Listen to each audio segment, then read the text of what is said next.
കോൺഗ്രസിനാണ് vote ചെയ്യുന്നത്. പക്ഷെ light കാണിക്കുന്ന താമരക്കാണ്, BJPൻ്റെ ചിഹ്നക്കാണ്. അതുകൊണ്ട് ആരും തന്നെ ഈ ഒരു വിഷയത്തിൽ അശ്രദ്ധ കാണിക്കരുത്.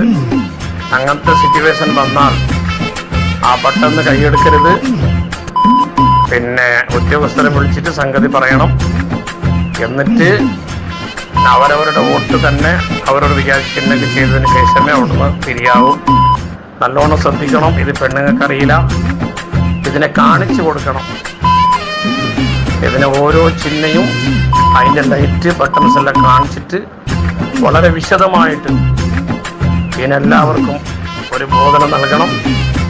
വോട്ടിടുന്നതല്ല വിഷയം. ഇട്ട വോട്ട് അത് നമ്മുടെ ചിഹ്നക്ക് തന്നെ ആയിരിക്കണം. ഒരിക്കലും അത് പിന്നെ പിടക്കാൻ പാടില്ല. അതുകൊണ്ട് എല്ലാ വോട്ടർമാരും ശ്രദ്ധിച്ചുകൊണ്ട് വോട്ട് ചെയ്യണം. ഇത് വലിയ വിഷയമാണ് ഈ വർഷത്തെ വോട്ട്. നിസ്സാര പ്രശ്നമല്ല, ഒരു അശ്രദ്ധ കാണിക്കേണ്ട വിഷയമല്ല. എല്ലാവരും ശ്രദ്ധിച്ചിട്ട് ഈ ഒരു മിഷന് തന്നെ ശ്രദ്ധിച്ചിട്ട് ഈ പ്രാവശ്യം പെണ്ണുങ്ങൾക്കൊക്കെ ബോധവൽക്കരണം നൽകി വോട്ട് പിന്നെ പിടക്കാവാത്ത രീതിയിൽ എല്ലാവരും ശ്രദ്ധിക്കണമെന്ന്